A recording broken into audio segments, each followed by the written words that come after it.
Olá, senhores. Bom dia, boa tarde, boa noite, conforme a hora que estejam vendo este vídeo. Eu sou o professor Vieira e este é o canal Antônio Vieira, dedicado ao reforço de todos aqueles que tenham tido a disciplina de topografia em seus currículos. Estamos nesta playlist vendo aulas sobre a esfera celeste. Estamos na aula 2. E vamos começar hoje a falar sobre movimentos da Terra e também sobre a eclíptica. Este assunto de esfera celeste é um assunto que não é assim, como direi, não é fácil para pessoas que não tenham uma visão espacial, uma percepção assim 3D e algumas noções anteriores de astronomia, geometria espacial, perceberem isso. Então, vamos levar essas aulas assim bem devagar, paulatinamente, para que possamos dominar toda essa parte inicial de esfera celeste, da geometria da esfera celeste, para daqui a algumas aulas estarmos fazendo mais exercícios a respeito de cosmografia e astronomia de posição. Então nós vemos aqui na capa, falando de movimentos da esfera da Terra, uma figura ilustrativa do globo terrestre girando de oeste para leste, que é o seu movimento de rotação verdadeiro, real. Então a Terra tem esse movimento de rotação em torno de um eixo imaginário, o eixo Polo Norte, Polo Sul, e aqui é o sentido de rotação verdadeiro.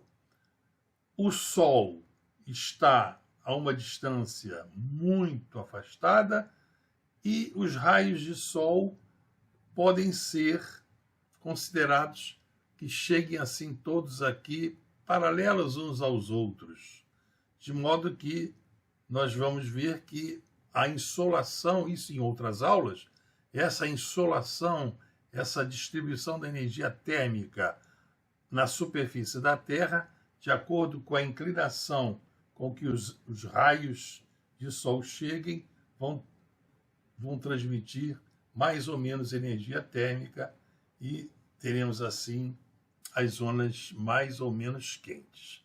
Então vamos prosseguir devagar para conhecermos esses movimentos de rotação da Terra e vamos falar também hoje na eclíptica e no final, como um bônus, vamos falar um pouco de horóscopo e com uma curiosidade para aqueles que acreditam em horóscopo e às vezes o horóscopo não é bem o que o horóscopo que lê não combina muito bem com o seu dia a dia, vamos saber por quê. Bom, então vamos inicialmente conceituar essa questão de movimento verdadeiro e movimento aparente. Então dizemos que o Sol nasce a leste, se move através do céu para se pôr a oeste. Isto é o que nós observamos diariamente. Este movimento aparente, que é assim que ele nos aparece, é assim que nossos sentidos os veem, de leste para oeste, deve-se à rotação da Terra que se processa no sentido contrário, de oeste para leste. Então, esse é o conceito de movimento relativo. O sentido de oeste para leste é chamado direto, e o sentido contrário ao da rotação da Terra é chamado sentido indireto ou retrógrado.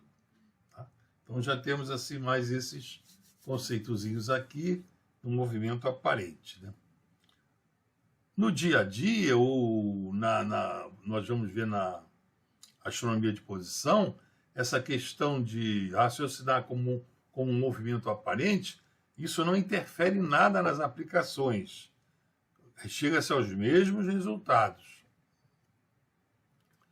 Vamos ver algumas noções aqui dos principais movimentos da Terra.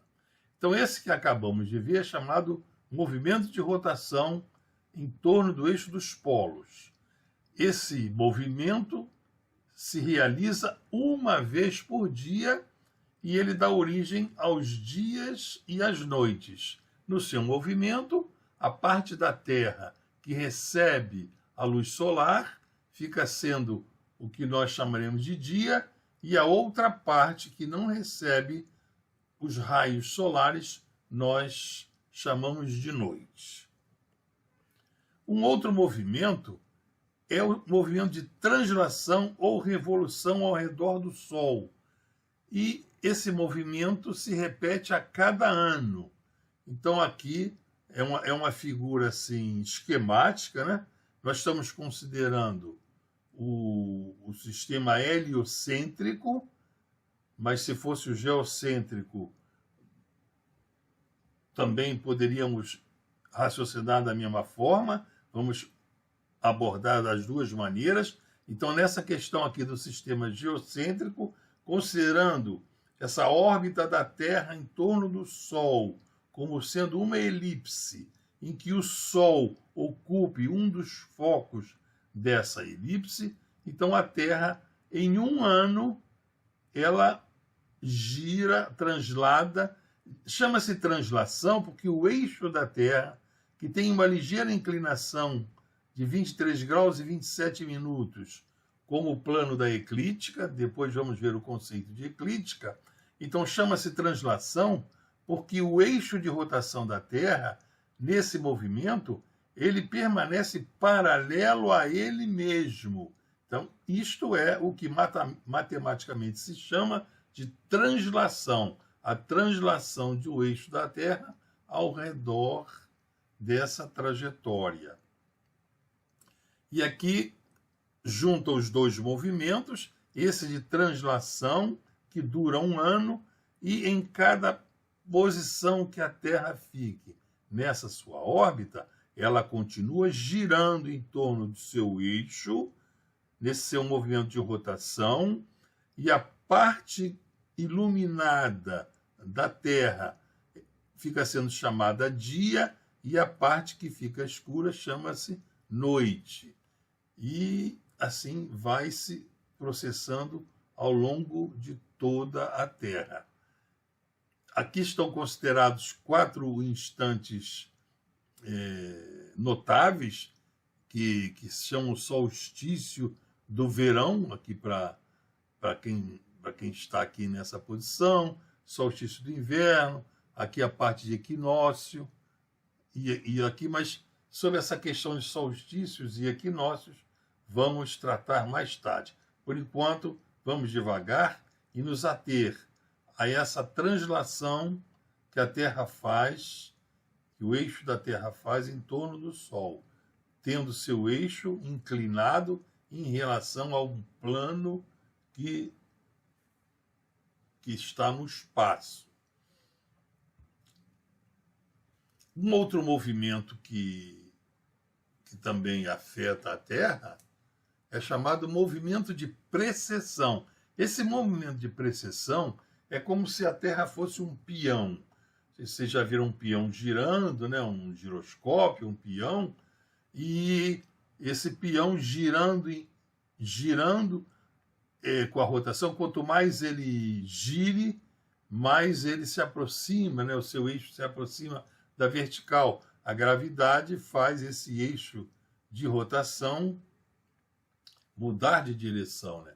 Então, esse movimento do eixo de rotação da Terra ao redor de um outro eixo aqui de referência, um eixo perpendicular a este plano que está aqui chamado modelo, então esse peão gira em torno desse eixo aqui imaginário, e esse movimento em torno desse eixo imaginário é o que se chama precessão.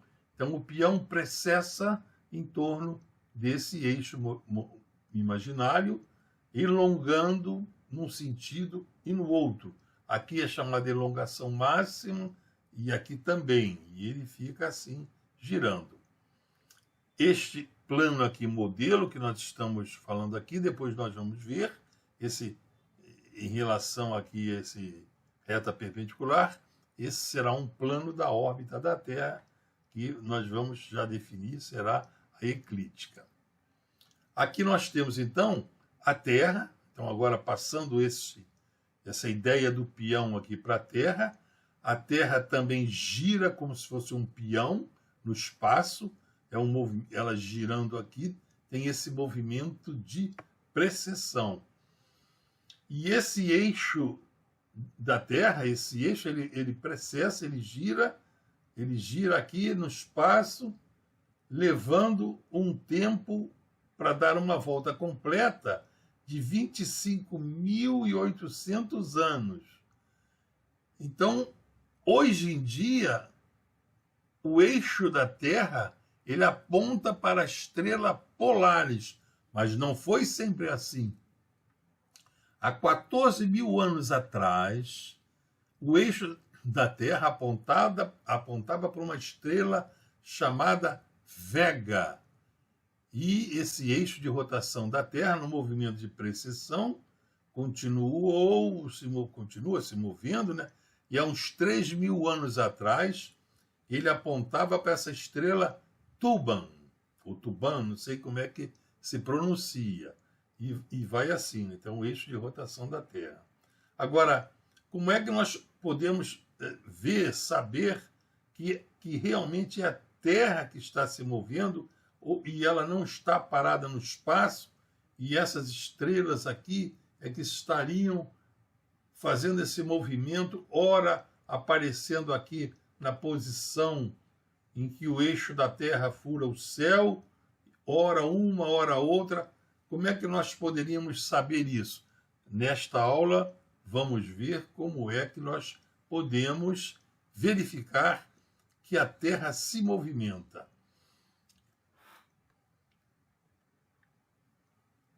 Vamos falar sobre o ângulo entre o eixo de rotação da Terra e o eixo da eclíptica. E também mais algumas informações sobre o movimento de nutação. Esse movimento de nutação é outro movimento que eu vou apresentar a vocês agora. Então já ficamos conhecendo o movimento de rotação, que dura um dia, o movimento de translação, que dura um ano, o movimento de precessão, que dura 25.800 anos, e daqui a pouco vamos ver esse movimento de nutação. Então vamos olhar aqui essa figura em que temos aqui a Terra, e a Terra aqui com o seu eixo de rotação, o Polo Norte e o Polo Sul, e perpendicular ao eixo de rotação, nós temos o equador terrestre. Tá aqui o equador terrestre.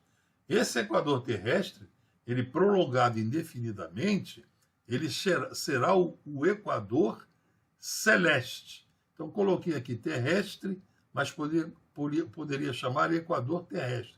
O mais correto seria chamar equador celeste. Então, fica essa observação aqui. E esse eixo de rotação da Terra, ele forma um ângulo θ em relação a uma perpendicular, a um plano, a eclíptica. Se nós prolongarmos aqui esse círculo, temos esse círculo aqui, chamado eclíptica, ele prolongado indefinidamente, ele, lá na esfera celeste, ele será um círculo. E ele é a órbita que a Terra faz. É a órbita da Terra em torno do Sol, a eclíptica. Isso no seu movimento verdadeiro. Se fizermos um movimento aparente, será a órbita do Sol em torno da Terra. Movimento real e um movimento aparente. Então, aqui o eixo celeste, aqui o ângulo, esse ângulo entre os dois. Esse ângulo vale 23 graus e 27 minutos. É a inclinação do eixo da Terra em relação ao eixo do plano da sua órbita em relação ao espaço, não, um espaço maior, espaço sideral em relação à eclíptica. E agora vamos apresentar um movimento de nutação. Então, a Terra precessando, ela como um peão, ela ficaria assim, ela fica girando, o eixo da Terra fica precessando como se fosse um peão, demorando 25.800 anos para dar uma volta completa, mas ao longo desse trajeto, o eixo de rotação da Terra, ele tem assim umas irregularidades. Ele sobe e desce ciclicamente. Então está representado aqui como se fosse um movimento de sobe e desce, uma senoidezinha, não é uma composição de senos e cossenos, está indo ela aqui, é um movimento periódico, e a distância, o período entre duas cristas aqui dessa onda, seria o período em que esse movimento aqui de nutação se repete. Então, a cada 18,4 anos, esse movimento de nutação se repete. Esse sobe e desce se repete. Então, o movimento de rotação ele fica subindo e descendo, subindo o eixo da Terra. Enquanto precessa, ele sobe e desce, sobe e desce, sobe e desce, sobe e desce, sempre diante.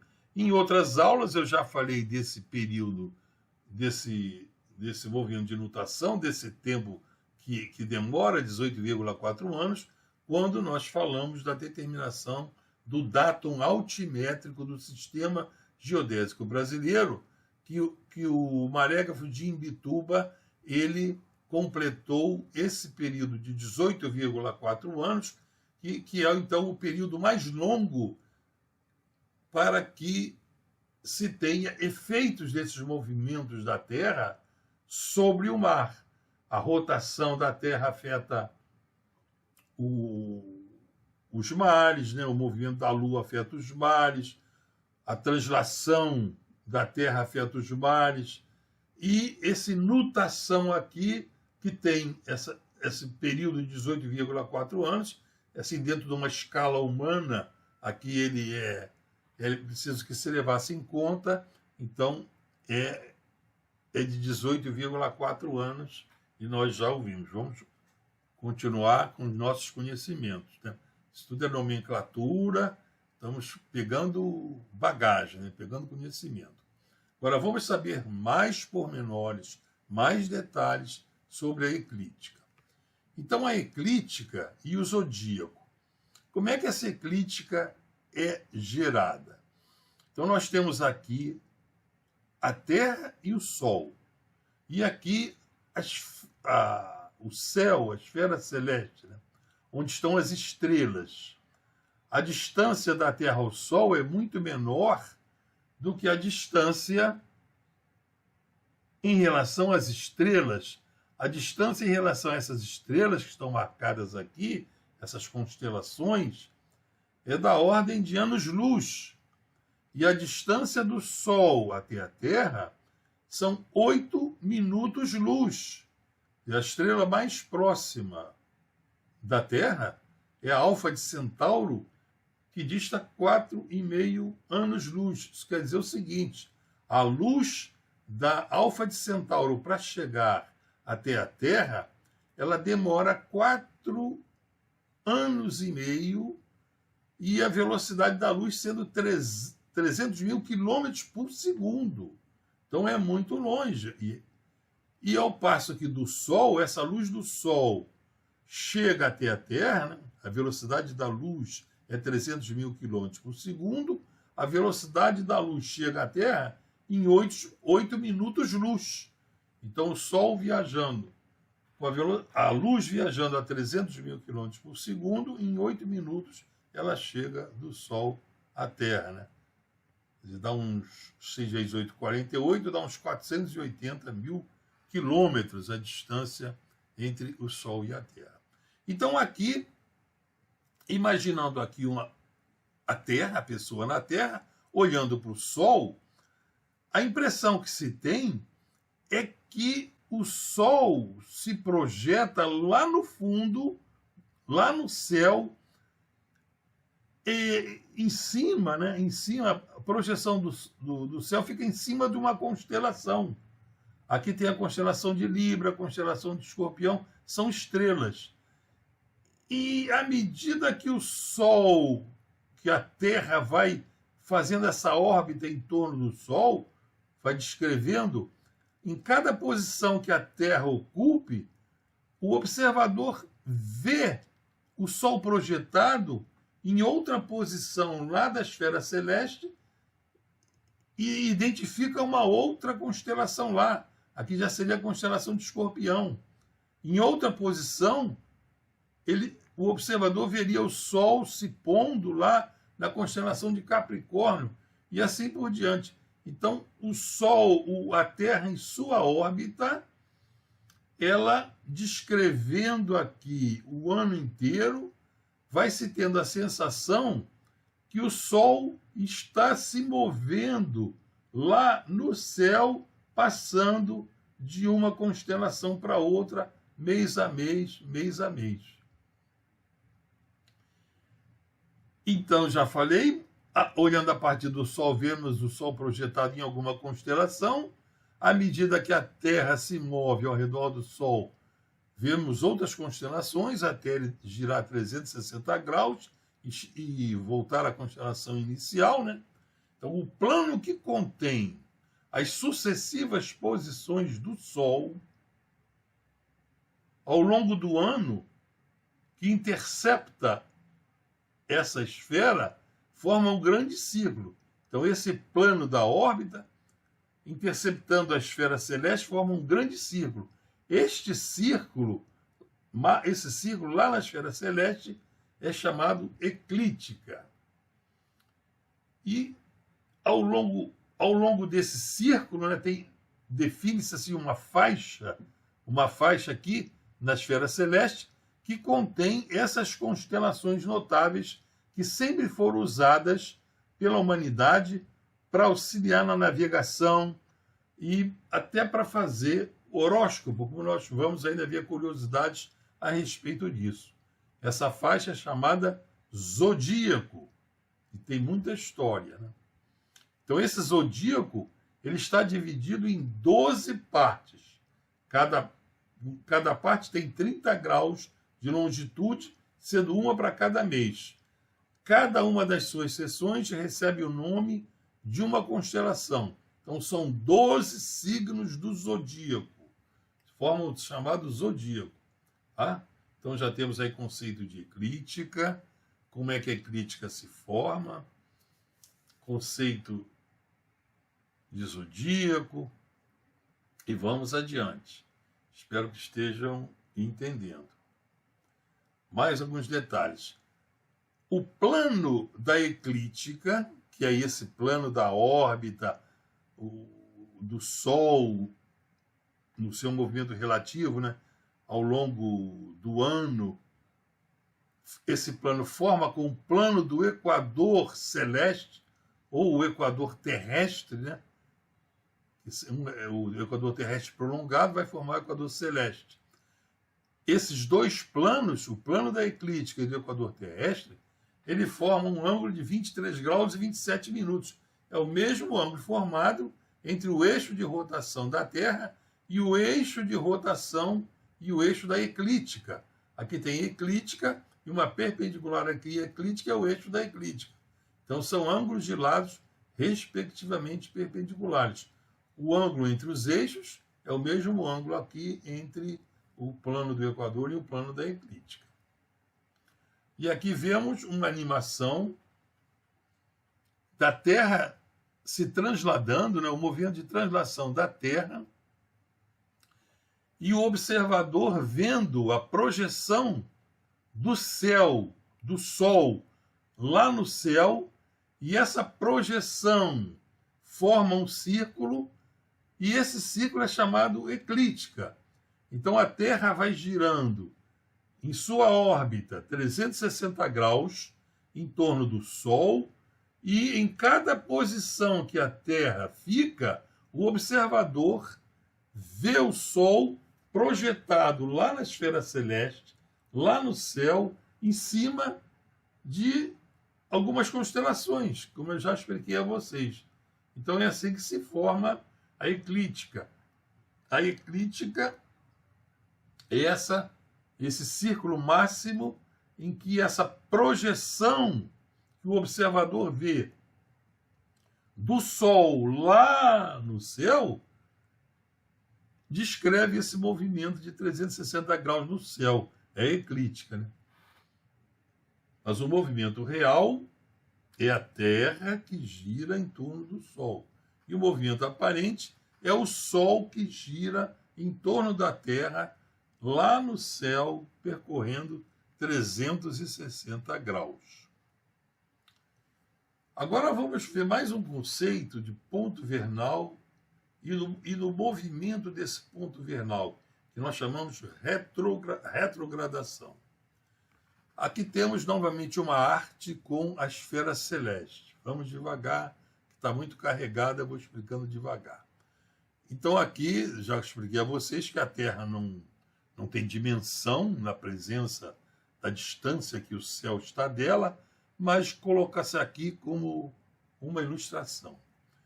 Então aqui temos a esfera celeste e o eixo.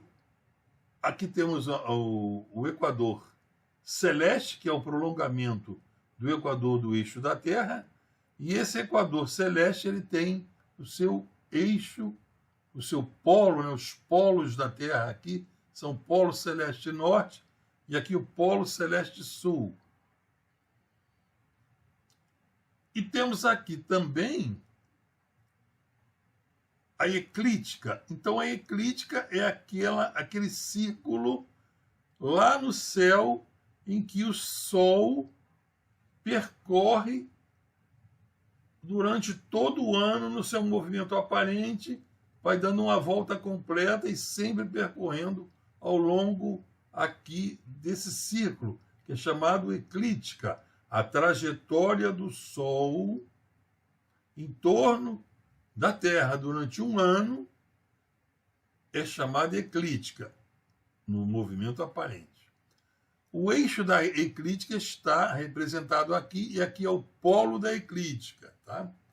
E eu representei aqui o movimento, esse movimento de precessão. Aqui o polo da Terra, temos aqui o polo celeste da Terra.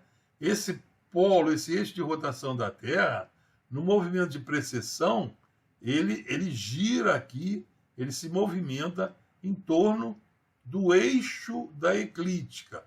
Então, o polo norte celeste se movimenta aqui em torno do eixo de rotação da eclíptica. Vou apresentar, então, um ponto notável a vocês de quando o Sol está aqui, o observador está no hemisfério sul. Está aqui o observador no hemisfério sul. Aqui ele está de cabeça para baixo, mas não tem esse conceito de cabeça para baixo. A força da gravidade, ela atrai tudo para o centro da Terra, e tudo que está na direção do zenite é o para cima. Então, o zenite aqui desse observador, no hemisfério sul, que corta aqui a esfera celeste, isso aqui é o para cima. Tá? Isso é uma ilustração de quem estaria a muitos e muitos quilômetros fora do sistema aqui, do nosso sistema, da nossa esfera celeste, olhando lá de longe, né, como se fosse Deus. Deus olhando de longe, onipotente, onipresente, ele olhando lá de longe, ele veria então o Sol aqui descrevendo essa trajetória.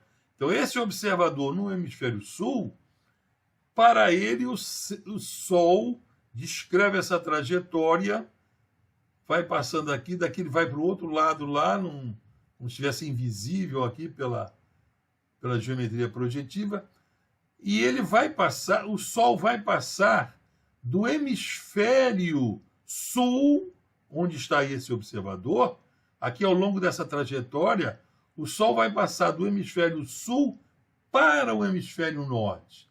A partir desse ponto, o Sol está na eclíptica, mas agora no hemisfério norte. Esse ponto em que o Sol, no seu movimento anual, passa do hemisfério sul celeste para o hemisfério norte, quando ele corta aqui o equador celeste, esse ponto é chamado ponto vernal. É aqui a letra gama grega, ponto vernal. Então é o ponto que ele passa do hemisfério sul para o hemisfério norte. E 6 meses depois, que a trajetória do Sol em torno da eclíptica demora 1 ano, então diametralmente oposto ao ponto vernal, tem o ponto de Libra. Quer dizer, 6 meses depois, o Sol, nesse movimento da eclíptica, ele vai passar do hemisfério norte para o hemisfério sul celeste. E esse ponto em que o Sol, na eclíptica, passa do hemisfério norte para o hemisfério sul, é o ponto de Libra. Ele passa do hemisfério norte para o hemisfério sul. Bom, mas por causa do movimento de precessão que eu já mostrei a vocês, essa reta aqui, formada, esse segmento formado entre o ponto vernal e o ponto de Libra, essa linha dos equinócios, à medida que a Terra precessa, esse diâmetro, ele também se movimenta. Ele vai se movimentando aqui no equador terrestre. Ele vai se movimentando, ele vai mudando de posição. Vocês estão percebendo? É um pouco sutil. Mas reparem só. À medida que o polo norte celeste se movimenta, esse eixo, esse segmento, essa linha aqui dos equinócios, ela também se movimenta. Quer dizer, esse ponto vernal, ele muda de posição aqui na eclíptica. Então, com o passar dos anos, o ponto vernal vai passar dessa posição aqui, gama, para essa posição gama-linha na eclíptica. E a esse movimento do ponto vernal é chamado retrogradação do ponto vernal, que ele está se movimentando aqui, daqui para lá. Tá? Bom, então vamos agora fazer uma revisãozinha escrita, que seja o ponto vernal. O ponto vernal é o ponto onde o Sol passa do hemisfério sul celeste para o hemisfério norte celeste, no seu movimento aparente anual na eclíptica, conforme nós já vimos. E o movimento de precessão causa um deslocamento do ponto vernal sobre a eclíptica de cerca de 50,2 segundos por ano. O período desse movimento de precessão nós podemos tirar nisso. Como é que se percebe essa variação de 50,2 segundos por ano? Em outras palavras, como é que nós podemos ter certeza de que a Terra tem esse movimento de precessão? Ora, na astronomia, nós vamos ver mais tarde, esse ponto vernal é a origem de contagem de uma coordenada chamada uranográfica, que é a ascensão reta. Essa ascensão reta, junto com a declinação do astro, são coordenadas esféricas da esfera celeste, que vão ser usadas para fixar a posição de uma estrela no Sol. Nós vamos ver mais tarde isso quando estudarmos sistemas de coordenadas na esfera celeste, que interessa na astronomia de posição. Então, esse ponto vernal, ele é a origem dessas coordenadas uranográficas, chamadas ascensão reta, são os alfa. Nos observatórios astronômicos, no final de um ano, se percebe que vamos dizer assim, a ascensão reta de uma estrela, que é medida, aquele ângulo medido em relação ao ponto vernal, ficou diferente. Então, se aquela ascensão reta ficou diferente, isso é visto em observatório de todo o mundo inteiro, isso quer dizer que a origem mudou. A origem de contagem, onde se marca o crescimento da ascensão reta mudou. E muda a cada ano, cerca de 50,2 segundos. Por isso é que os observatórios astronômicos do mundo inteiro, eles publicam um chamado anuário astronômico, onde essas coordenadas, a ascensão reta dos astros, entre outras informações dos astros, onde essas coordenadas ao longo do ano inteiro são publicadas, que elas mudam todo ano.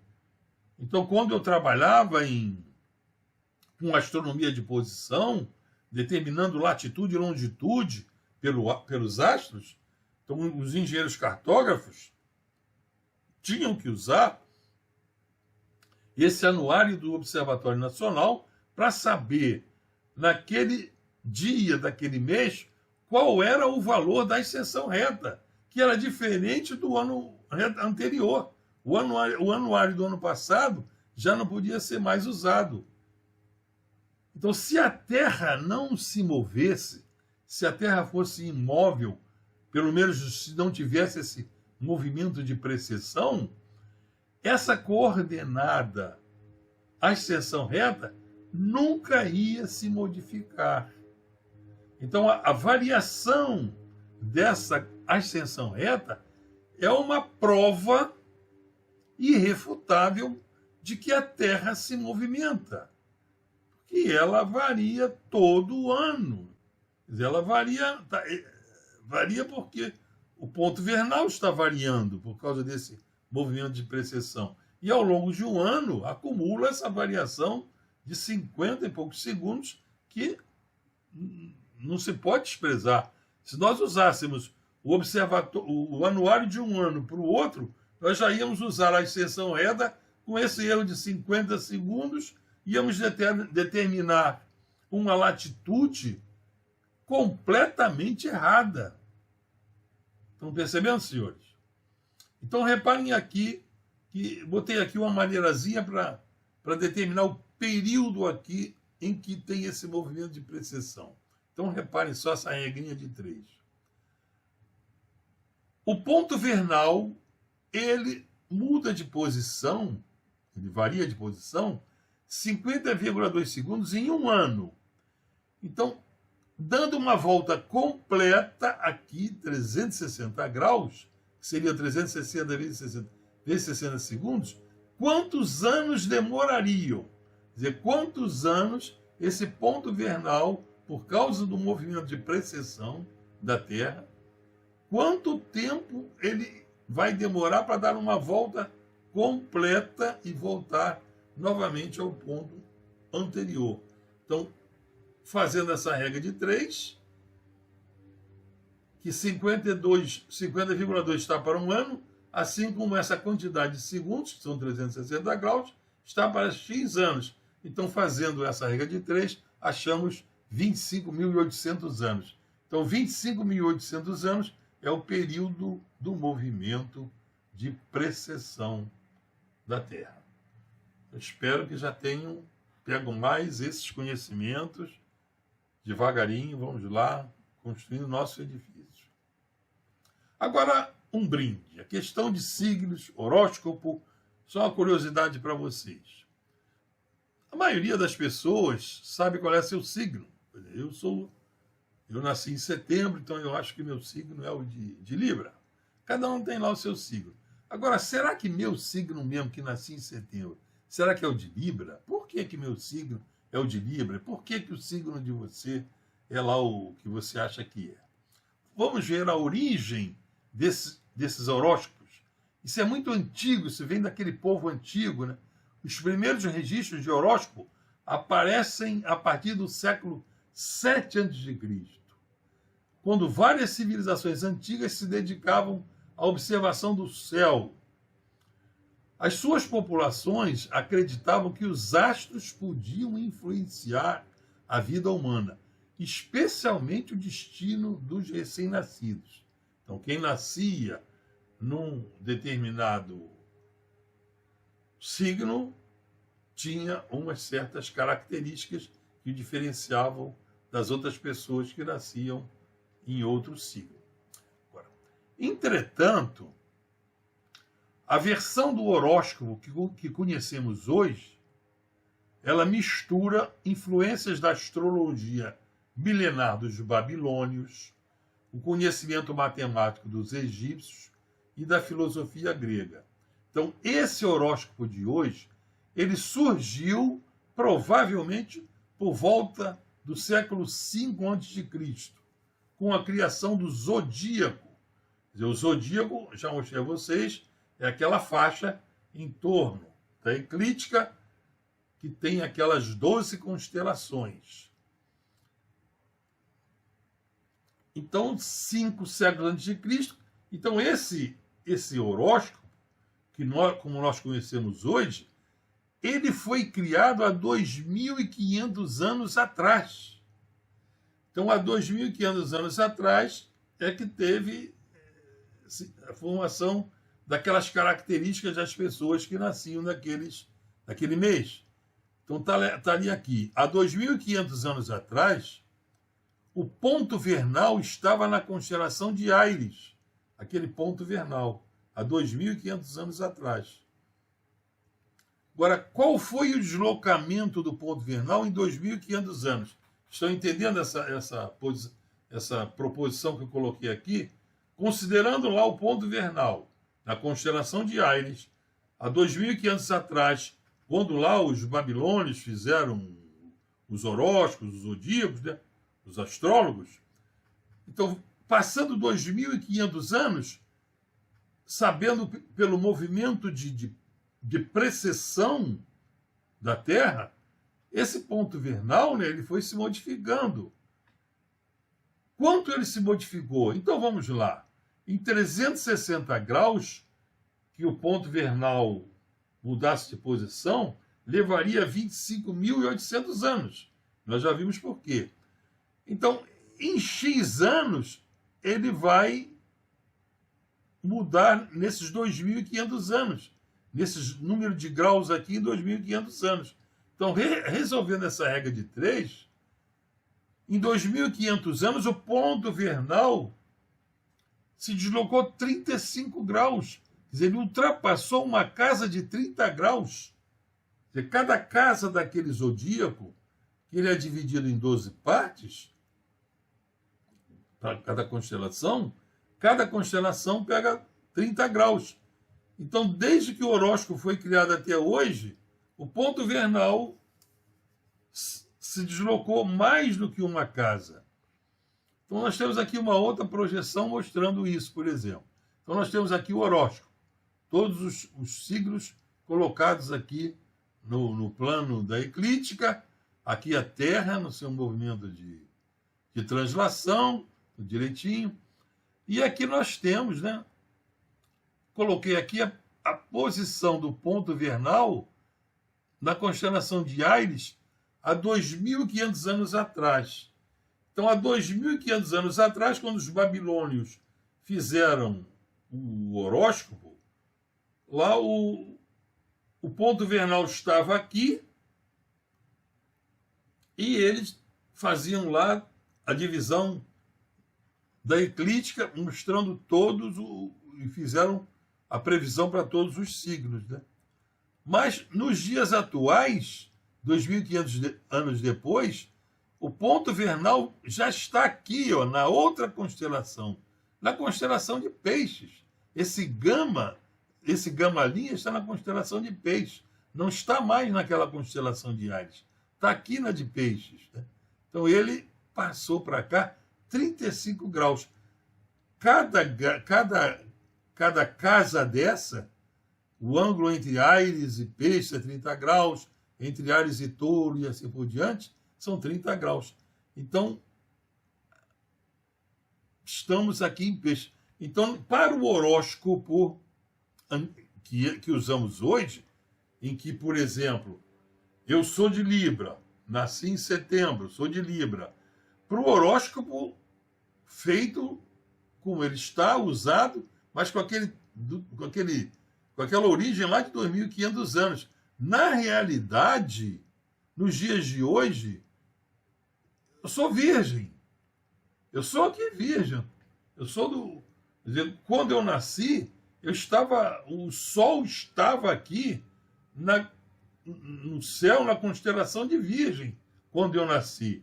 Não na de Libra. Ele estava na de Libra 2.500 anos antes. Estão percebendo, senhores?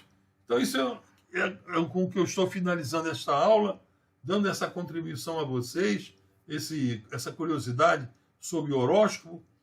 Eu já conversei com alguns astrólogos, com algumas pessoas que fazem mapa astral, e eu tentei explicar isso para elas, o movimento de precessão, isso tá. Essa aulinha de hoje, eu tentei explicar para eles, mas uma pessoa que não tem assim uma visão espacial, que não tenha aprendido gradativamente esses conceitos, fica difícil eles aceitarem. Então, espero que vocês tenham entendido, mas revendo a aula, vocês vão chegar a essa conclusão. Bom, senhores, terminamos aqui essa aula.